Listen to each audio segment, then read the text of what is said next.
So hello dear students, তোমাদের জন্য অত্যন্ত গুরুত্বপূর্ণ নিউজ, সেটা হচ্ছে ওয়েসিস স্কলারশিপ তার আবেদন কিন্তু শুরু হয়ে গেছে। তো ওয়েসিস স্কলারশিপ প্রথমত কারা কারা এটার জন্য আবেদন করতে পারবে, যোগ্যতা কি আছে এবং ডকুমেন্ট কি কি লাগবে, কত টাকা তুমি এখান থেকে পাবে, মানে এই স্কলারশিপের মাধ্যমে কাদেরকে কত টাকা দেওয়া হবে সেই বিষয়টা, এবং তার সাথে সাথে কিভাবে তুমি আবেদন করবে, আবেদনের প্রসিডিউর কি আছে, সমস্ত বিষয় নিয়ে একেবারে ফার্স্ট টু লাস্ট আলোচনা করব। তোমরা প্রথম থেকে শেষ পর্যন্ত ভিডিওটা দেখতে থাকো, অবশ্যই স্কিপ করবে না, ঠিক আছে? তাহলে জিনিসগুলো তোমাদের এক এক করে পুরো ক্লিয়ার হয়ে যাবে। দেখো, প্রথমত এই যে ওয়েজেস স্কলারশিপ, এটার জন্য পশ্চিমবঙ্গের তোমাকে স্থায়ী বাসিন্দা হতে হবে। তুমি যদি অন্য কোনো রাজ্যের বাসিন্দা হও তাহলে কিন্তু হবে না, তাহলে পশ্চিমবঙ্গের স্থায়ী বাসিন্দা হতে হবে, এক নাম্বার। দু নাম্বার হচ্ছে তোমার হয় এসসি না হলে এসটি বা ওবিসি, এই তিনটে ক্যাটাগরির মধ্যে তোমাকে পড়তে হবে। জেনারেল ক্যাটাগরি হলে কিন্তু হবে না, যারা জেনারেল ক্যাটাগরি তারা কিন্তু এই স্কলারশিপটা পাবে না, ঠিক আছে? তাহলে এসসি এসটি বা ওবিসি এই ক্যাটাগরির তোমাকে হতে হবে, ঠিক আছে? আর দেখো, এই যে government of West Bengal backward classes welfare department, এই ডিপার্টমেন্ট থেকেই কিন্তু এই স্কলারশিপটা দেওয়া হয়।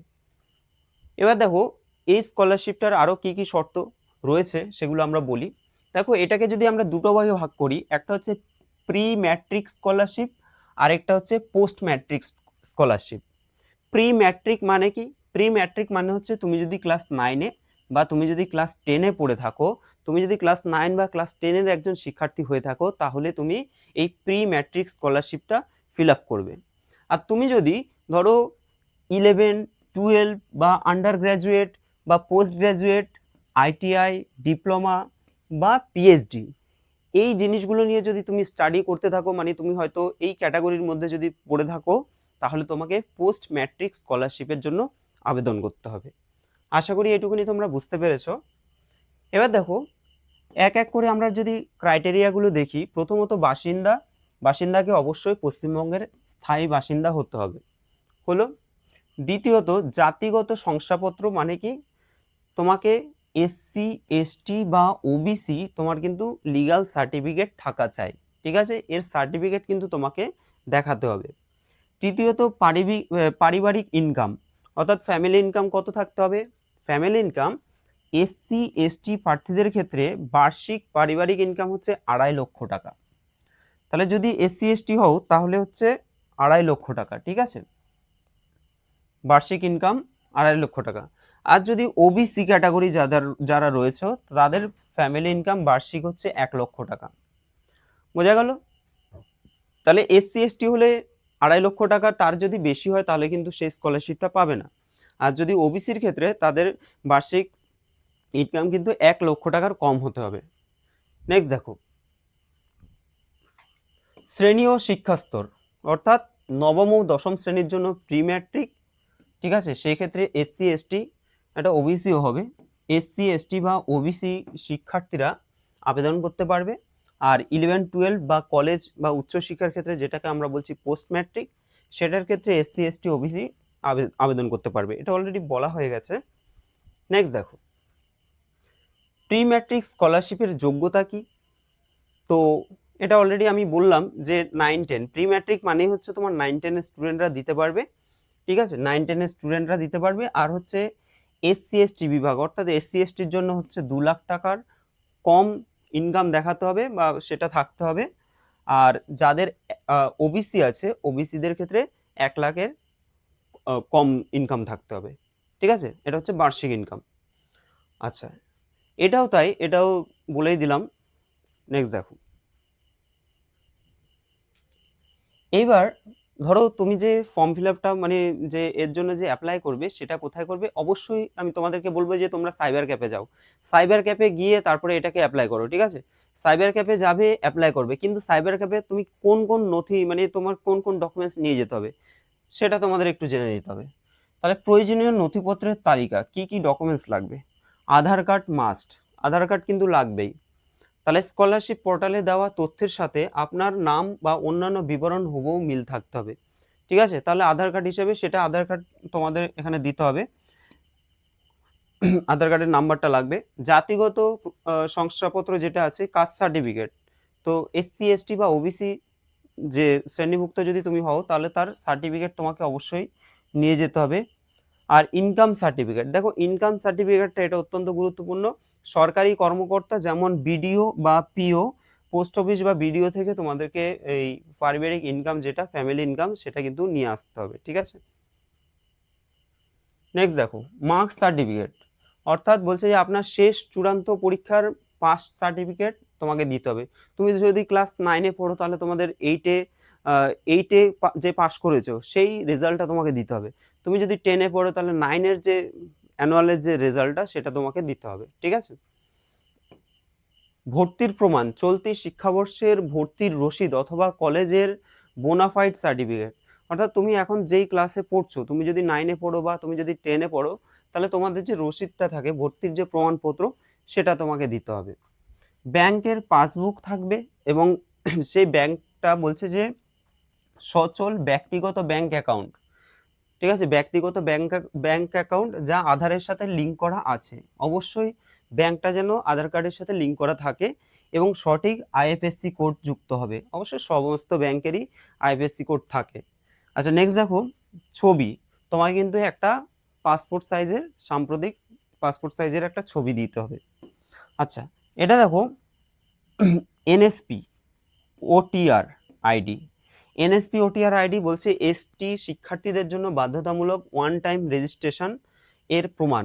এটা শুধুমাত্র এসটি নয়, এসসি এসটি ওবিসি সবারই ওয়ান টাইম রেজিস্ট্রেশন। এটা অবশ্য তোমাদের অত হেডেক নেওয়ার দরকার নেই, এটা ফর্ম ফিল আপ করতে গেলে ওরাই করে দেবে, ঠিক আছে। তোমাদের যে ফোন নাম্বার দিয়ে আধার কার্ডের নাম্বার দিয়ে ওরাই করে দেবে। এবার যদি আমরা দেখি যে কারা কত টাকা পাবে, এই স্কলারশিপের জন্য কারা কত টাকা পাবে। প্রি ম্যাট্রিক স্কলারশিপের টাকার পরিমাণ, মানে যারা ক্লাস 9 এবং ক্লাস 10-এর স্টুডেন্ট তারা।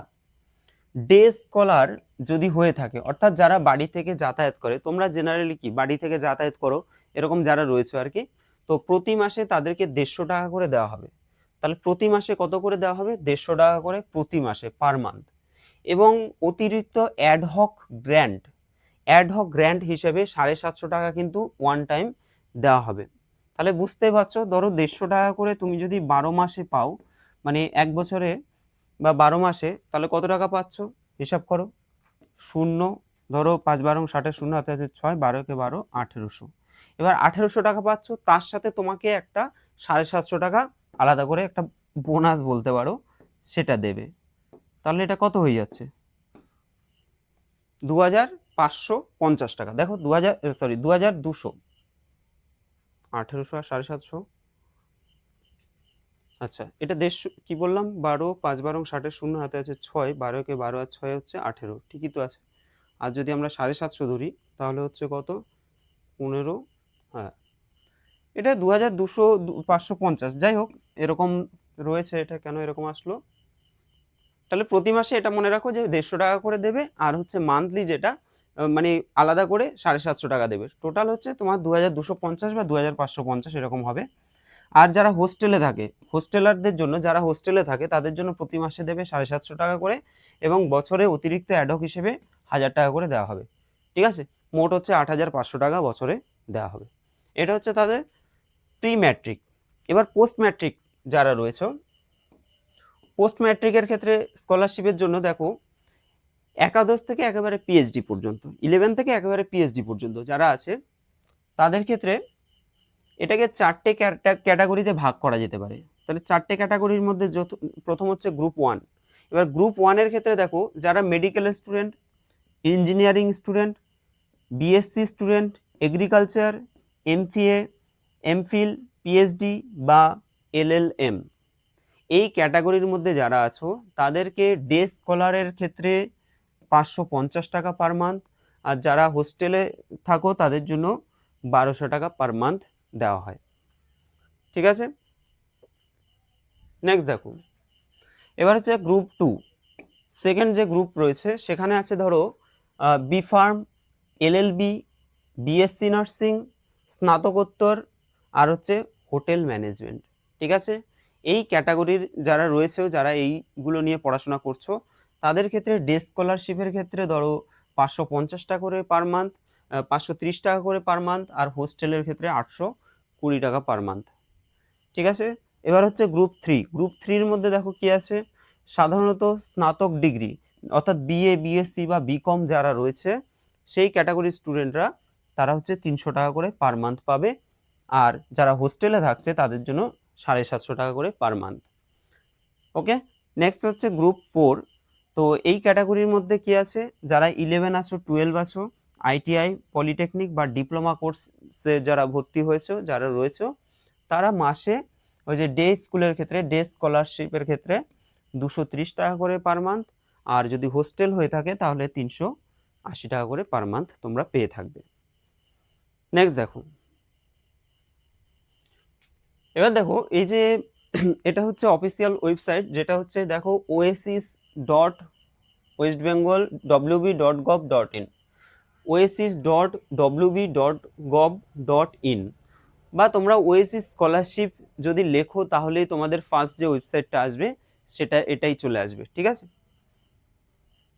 নেক্সট দেখো, তো তোমাদের এই মুহূর্তে কিন্তু ফর্ম ফিল আপ শুরু হয়েছে, এবং এটা যদি দেখো যে 2026-27 সেশনের জন্য প্রি ম্যাট্রিক যেটা এসসি, প্রি ম্যাট্রিক মানে বললাম 9-10, তাই তো 9-10 যারা এসসি বা প্রি ম্যাট্রিক এসটি বা প্রি ম্যাট্রিক ওবিসি, তাহলে প্রি ম্যাট্রিকের ক্ষেত্রে SC, ST, OBC, post matric SC, post matric ST, post matric OBC এবং প্রি ম্যাট্রিক কম্পোনেন্ট 2 এর জন্য অনলাইন আবেদন শুরু হয়েছে, ঠিক আছে। আবেদন শুরু হয়ে গেছে, তাহলে তোমরা আবেদন কিন্তু করতে পারবে, এবং তার জন্য তোমাদের কিন্তু সাইবার ক্যাফে তোমরা যাবে, সেখান থেকে করে নেবে, ঠিক আছে। আর যদি সাইবার ক্যাফে যদি না যাও, বাড়িতে যদি করতে চাও, তাহলে তোমরা তার জন্য আলাদা কিন্তু ভিডিও আমাকে বানাতে হবে, তোমরা কমেন্ট করবে সেক্ষেত্রে। নতুন আবেদন করার সম্পূর্ণ পদ্ধতি, স্টেপগুলো পরপর ধরো এখানে দেওয়া আছে। প্রথমে বলছে যে স্টুডেন্ট রেজিস্ট্রেশন। দেখো তোমরা তো মানে ফর্ম ফিল আপ করবে, সেখানে কি কি নিয়ে যাবে সেগুলো একটু ভালো করে জেনে নাও। স্টুডেন্ট রেজিস্ট্রেশন, ঠিক আছে। প্রথমে অফিসিয়াল যে ওয়েসিস পোর্টাল যেটা রয়েছে, ওয়েসিস স্কলারশিপ তোমাদের যেটা বললাম, তো সেখানে যাবে এবং সেখানে গিয়ে স্টুডেন্টদের রেজিস্ট্রেশন অপশানে ক্লিক করতে হবে। প্রথমে স্টুডেন্ট রেজিস্ট্রেশন, সেখানে গিয়ে আপনার জেলার নাম, দেখো এখানে এই যে জেলার নাম যে দেবে, সেই জেলার নাম কিন্তু নিজে তুমি যেখানে জন্মগ্রহণ করেছো সেটা নয়, এটা হচ্ছে যেখানে শিক্ষা প্রতিষ্ঠানটা অবস্থিত। ধরো আমি ধরো নদিয়া জেলায় থাকি, এবার আমি নদিয়া জেলায় থাকি, আমি ধরো পাশের যে জেলা উত্তর 24 পরগনা, সেখানের কোনো স্কুলে আমি পড়াশোনা করি, তাহলে আমাকে ওই উত্তর 24 পরগনারই দিতে হবে, যে স্কুলটা মানে স্কুলটা কোন জেলায় অবস্থিত সেটা দিতে হবে। আপনার কাস্ট সার্টিফিকেটের নাম্বার দিতে হবে, এবং এটি ইস্যুর তারিখ দিয়ে ভেরিফাই করতে হবে, কত তারিখে ইস্যু হয়েছে ওগুলো সব থাকে কাস্ট সার্টিফিকেটে। নেক্সট দেখো, 2 নম্বর কি করতে হয়, অনলাইন ফর্মটা পূরণ করতে হয় এবং পাসওয়ার্ড তৈরি করতে হয়। মানে হচ্ছে রেজিস্ট্রেশন, আমাদের প্রথমে রেজিস্ট্রেশন করা হলো, এবার রেজিস্ট্রেশন করার পর আমাদের কি করতে হবে, যে প্রাথমিক বিবরণগুলো আমাদের দিতে হবে, নিজের নাম, বাবার নাম, তারপরে ধরো জন্ম তারিখ বা আধার নাম্বার, এগুলো সব দিয়ে আমাদের ফর্মটা ফিল আপ করতে হয়। এবার ফর্মটা সাবমিট করার পর কম্পিউটারের স্ক্রিনে আপনার ইউজার আইডি এবং পাসওয়ার্ড দেখতে পাবেন। তাহলে দেখো এই যখন এই ফর্মটা ফিল আপ হয়ে যাবে, একটা ইউজার আইডি আর হচ্ছে একটা পাসওয়ার্ড, এটা কিন্তু খুব গুরুত্বপূর্ণ, এটা তোমাদের লিখে রাখা দরকার, ঠিক আছে। এটা তোমরা লিখে রাখবে বা প্রিন্ট আউট করে রাখবে এটা। আচ্ছা, 3 নম্বরে দেখো লগ ইন আবার চূড়ান্ত আবেদন, অর্থাৎ আমি তো প্রথমে ধরো রেজিস্ট্রেশন করলাম, তারপরে আমার ডিটেলস দিলাম, এবার ডিটেলস দেওয়ার পর তারপরে আমাকে আবার নতুন করে আবার লগ ইন করতে হবে সেটা, ঠিক আছে। এবার পোর্টালে ফিরে গিয়ে রেজিস্ট্রেশন স্টুডেন্টসের লগ ইন অপশানে ক্লিক করুন, তাহলে লগ ইন অপশানে যেতে হবে, সেখানে গিয়ে আপনার ইউজার আইডি এবং পাসওয়ার্ড এবং জেলা সিলেক্ট করে লগ ইন করতে হবে, ঠিক আছে। এবার ফার্স্ট স্টেপ 1 হচ্ছে ফার্দার ডিটেলসে গিয়ে আপনার বর্তমান শিক্ষাগত যোগ্যতা, কোর্সের নাম, কি কোর্স করছো, ঠিক আছে, সেটা, ব্যাংকের বিবরণ, যে আইএফএসসি কোড সহ এবং অ্যাকাউন্ট নাম্বার, এগুলো কিন্তু সঠিকভাবে পূরণ করতে হবে। নেক্সট দেখো, নথিপত্র আপলোড, অর্থাৎ আপনার স্ক্যান করা রঙিন পাসপোর্ট সাইজের কিন্তু একটা ছবি লাগবে, পাসপোর্ট সাইজের একটা ছবি নিয়ে যেতে হবে এবং সেটাকে আপলোড করে দেওয়া হবে, ঠিক আছে। আর সমস্ত তথ্য পুনরায় মিলিয়ে নিয়ে লক অ্যাপ্লিকেশন অপশানে ক্লিক করতে হবে। অ্যাপ্লিকেশন লক করা হলো, ঠিক আছে। মনে রাখবে একবার যদি অ্যাপ্লিকেশন লক হয়ে যায়, যায় তাহলে কিন্তু কোনো তথ্য আর পরিবর্তন করা যাবে না। তো লক অ্যাপ্লিকেশন করার আগে কিন্তু তোমরা ভালো করে দেখে নেবে, যাচাই করে নেবে যে তোমাদের সমস্ত কিছু ঠিকঠাক দেওয়া হয়েছে কিনা। নেক্সট দেখো, আবেদনপত্র ডাউনলোড এবং জমা। বলছে লক করার পর ডাউনলোড অ্যাপ্লিকেশন ফর্ম এ ক্লিক করে পিডিএফ ডাউনলোড করুন এবং প্রিন্ট আউট করে নিন। তো তোমাদের অ্যাপ্লিকেশনটা কমপ্লিট হয়ে যাওয়ার পর তারপরে তোমাদের কিনা ডাউনলোড করে নিতে হবে, পিডিএফটা ডাউনলোড করে নেবে, হ্যাঁ সেটা একটা প্রিন্ট আউট তোমরা বের করে নেবে। আবেদনপত্রের নির্দিষ্ট জায়গায় নিজের স্বাক্ষর এবং অভিভাবকের স্বাক্ষর করতে হবে। অর্থাৎ তুমি যে আবেদনটা করলে তোমাদের যে প্রিন্ট আউটটা দেবে সেই প্রিন্ট আউটে দুটো জায়গা থাকবে, একটা হচ্ছে নিজের নাম লেখার জন্য আর একটা হচ্ছে অভিভাবকের স্বাক্ষর করার জন্য। নিজের নাম লিখে দেবে, তোমার গার্জিয়ানকে দিয়ে স্বাক্ষর করিয়ে নেবে।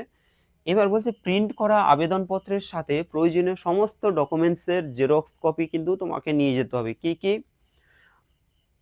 প্রথমত আবেদনপত্রটা, সেখানে তোমার নাম, তোমার গার্জিয়ানের নাম সিগনেচার করে দিলে সেটা তো হলো, এবং তার সাথে আমাদের কিছু জেরক্স দিতে হবে ডকুমেন্টস আর কি।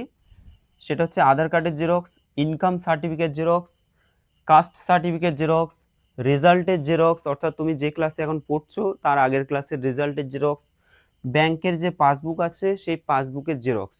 এগুলো তোমাদেরকে একেবারে একসাথে অ্যাটাচ করে দিতে হবে, পিন আপ করে দেবে। এবার সব শেষে এই সমস্ত নথিপত্র আপনার স্কুল, কলেজ বা বিশ্ববিদ্যালয়ে গিয়ে জমা দিতে হবে। তাহলে এখানে গিয়ে স্কুল, কলেজ যেখানে পড়ো সেখানে গিয়ে তোমাদেরকে এটা জমা দিয়ে আসতে হবে। তো দেখো তোমাদের পুরো একদম ওএসিস এর পুরো একদম ফার্স্ট টু লাস্ট, আশা করি তোমাদের আর ডাউট থাকার কথা নয়। তবুও যদি ডাউট থাকে অবশ্যই তোমরা কমেন্ট করবে, ঠিক আছে? চলো আজকের জন্য এখানে দেখা হচ্ছে তোমাদের সাথে পরের ভিডিওতে।